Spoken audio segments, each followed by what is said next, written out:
All right, it's the second part of our debate. My timer up. This is the consolidation, first affirmative consolidation speech. And I'm going to begin this speech right now. So in this speech, I'm just going to be going over how the AF has empirically won this round.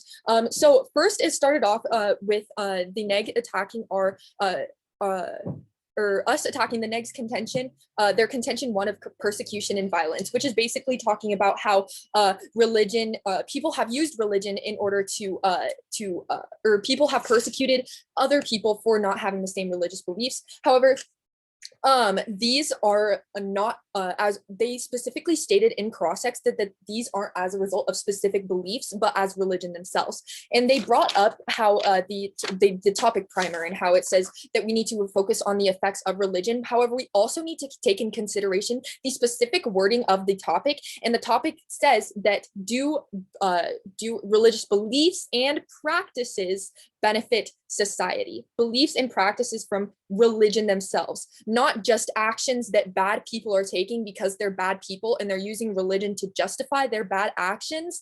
But it's not as a result of these beliefs themselves. It's bad people doing bad things, and it doesn't have anything to do with religion, because religion, the religion beliefs, practices, cannot control how people use them to justify certain bad things, because in nowhere our opponents haven't provided any specific belief or practice that explicitly states that in order to follow this religion, you need to persecute or put people into concentration camps or discriminate against people just for having a specific religion.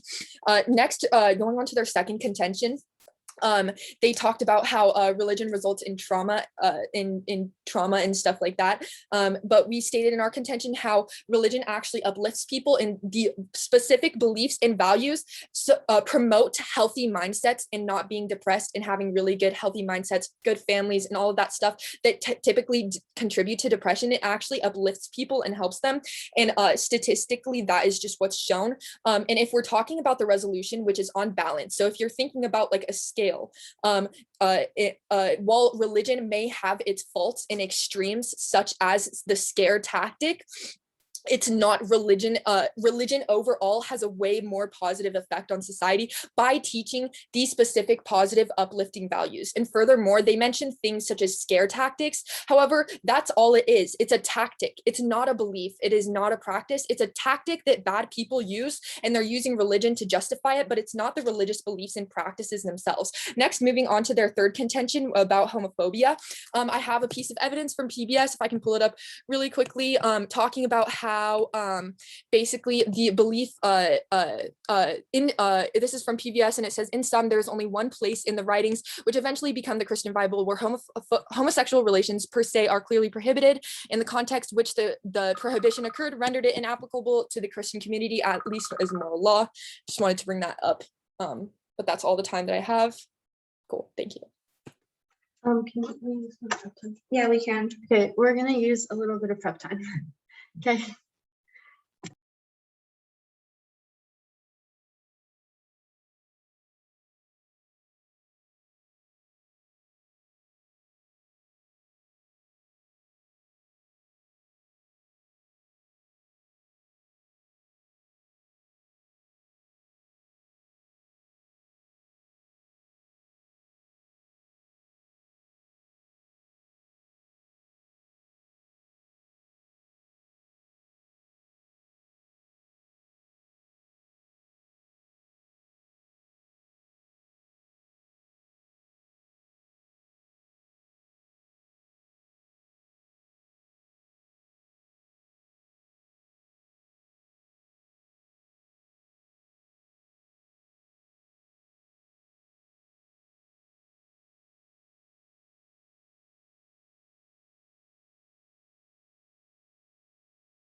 seconds. Okay, we're done with our prep time and we took 2 minutes and 33 seconds. So we'll have around 32, 30, like, yeah. Okay, so I will begin my speech. It is clear, or sorry, I'll begin my speech now. It is clear that that on balance, societies do not benefit from religious beliefs and practices. I will now be defending our case. Our opponents have mostly used the argument that because people do not necessarily do something because they are religious. Yes, they do bad things, but it's not necessarily because of religion. However, this is not correct because people have been using the excuse of religion for like to be the reasons of why they commit these acts. As I stated in contention 1, in China, they put between 900,000 to 1.8 million Muslims in concentration camps. The reason for this is because they blame their differences in religion on why they put these innocent people in concentration camps, which clearly shows that because of religion, this has been done, which would not have happened if religion wasn't a thing. Yes, they might have done it because of another reason, but because of religion, they can justify this, which means that it's not a good thing. Another thing is with homophobia. It is taught in most religions. In contention 3, we state that in Judaism, the rules teach that man shall not lie with another man as he would with another woman. Most forms of Christianity also take a conservative approach to this issue with same-sex marriages and LGBT rights, including the Eastern Orthodox Church, Mormonism, Oriental Orthodox, the Roman Catholic Church, and many strains of Protestantism and evangelicalism, Pentecostalism, and Presbyterianism, which shows that not only is it like Catholic churches and Judaism, but also many other forms of it. Even though there is a lot of work, it is important to look at how many lives have been lost because of religious wars that were caused because of religion, because they are religious wars, because we are looking at how this or how religious beliefs and practices affect us on balance. So it's important to look at that because we have lost 41.6 million lives due to religious wars, which is important because we are looking at the on balance way it is. And that's it. Thank you.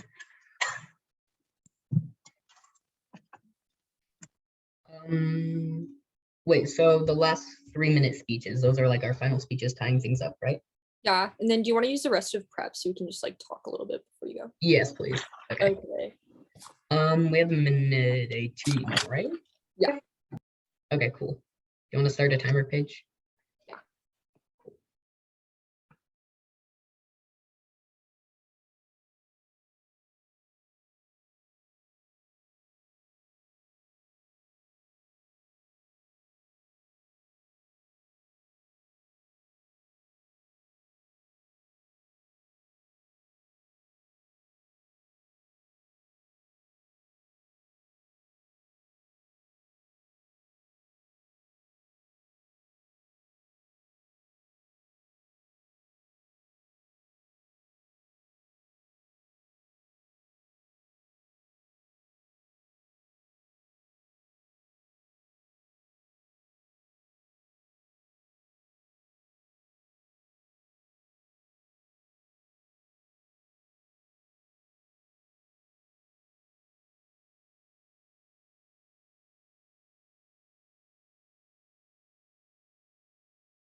Okay. All right, that was time. Cool. All right. I will. Hold on, let me pull up my timer. All right, I have to unlock my phone. Oh my god.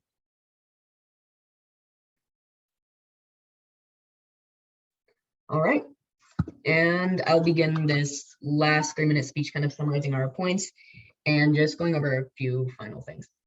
All right, I'll begin in 3, 2, 1. So one of the main points of our opponent's cases was specifically homophobia, and I want to bring up the fact that the homophobic quote from the Bible is recently new, and it was a mistranslation from a Greek version. As we know, the Bible has been translated through many different versions and stuff like that. It was originally supposed to be condemning pedophilia in Greek times, because that was just a really big thing, and then it was originally "boy shall not lie with man." Moving on, Christianity and Abrahamic religions appeared relatively recently in the grand time of history. And it is because of racist ideologies and just white supremacy in general that supercharged Abrahamic religions, and that kind of led it to have such the grip that has on society today. But that is incredibly new, and we cannot allow that to disregard, because there are 4,000 to 3,000 religions in the world, and that are being practiced, and many more throughout history that aren't currently being practiced or got lost to time. And you can't exactly let that just completely diminish any of the good brought on by those other religions. And most of the homophobia stuff is not applicable to modern Christianity. It's mainly people just hanging on, nitpicking to quotes that they find and using that to justify their bad actions, their bad beliefs, and in general, just not being a good person. And I would like to bring up the fact that all the stuff going on in China with Muslim people in concentration camps, it's horrendous and it should not be happening. It is a result of the government. Now, I'm not aware if the Chinese government has a specific religious affiliation, but to the extent of my knowledge, it does not. This is not done because of another religion said, okay, we should prosecute them. It is done out of Islamophobia. Islamophobia does not come from only religious people. It comes from pretty much anyone and it can come from anyone. You cannot blame that on religion. It's religion being messed with by the government. It's an entire community of people being condemned for their religious belief. That's not a result of religion. It's people in response to the religion. That's not religion's fault. And the neg loses because they fail to provide an example, a specific example from a specific religion that says that we have to punish people for not believing in our specific belief. We have to persecute people for not believing in our God. We have to do all of these things. And furthering on, the opponent mentioned stuff. One of the points that the opponent brought up was how non-religious kids tend to be more generous. And while that may be true, I'm not entirely sure. Kids do not make up all of society, and is for these reasons that I urge a vote in the negation or in the affirmation. And that concludes my time. I will not be taking any prep. I just need to get a sip of water. Can you time me, please? All right. Well, and I will begin now. Today is for the resolution on balance, with meaning with everything considered. With all things considered, does religion benefit society? Religion was made to bring us together, to unite us. But it's very clear that the facts of religion, that is not the case. The facts clearly show the violence and how it was brought because of the separation and the differences in belief. Religious persecution, which is by definition caused by their differences in belief. And my opponent keeps trying to say that there can be different motives. However, they cannot prove that there were different motives. And since they fall under religious persecution, it's very clear that the main motive was religion. And I would like to bring back the big Q topic primer, which asks us to analyze the effects of religion, meaning the actions taking the name religion. We are also told to look at the beliefs that are given to it. My opponent claims that the mistranslation was human error. However, how can you say that religion isn't responsible for that? Yes, even if it's a mistranslation, it still holds the same amount of weight. You think when people are learning this that they thought maybe it was mistranslation, maybe they should not follow it? No, they took it as it is, with the way that it had been taught to follow the rules, using the scare tactic, fear that if they do not follow this, they will burn in hell forever. How can you? They're so solely responsible for this because they were taught this. Even if it was human error or not, it still holds the weight that religion could teach bad bad things. It can teach bad belief systems. With my violence one, for the community one, the first contingent for community, how it brings people together, I would like to bring up again the constant pattern that is shown with religion, and how it constantly shows time and time again that no matter what, religion and violence will always happen simultaneously, and it will keep separating people and breaking up a community, because they cannot coincide with each other, because their beliefs are so different. With these persecutions and violence and situation clearly shows that, and it will continue to happening. It has, and from the pattern it shows, it doesn't show it will stop from happening. The violence, again, for the subpoint B, which again, my first contingent clearly shows the violence that comes with religion, and how it's still that with religion comes violence. For the second contention with mental health, religion does not inherently help mental health at all, but the effects we're seeing with religious trauma, with the scare tactic that they're used to believe in, that makes them want to follow the religion down to core, because they do not want to suffer in eternity in this fiery pit. That's not considering their mental health in this. Yes, my opponent keeps bringing up that there are no specific beliefs that inherently say to put people in concentration camps or to have bad mental health, but still the topic primer still states that it's the effects of it. So even if there's no specific belief, it still shows the effect of religion, and we cannot ignore that.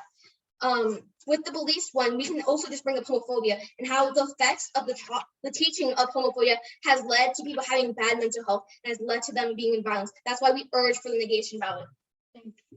Thank you. All right, good job, everyone.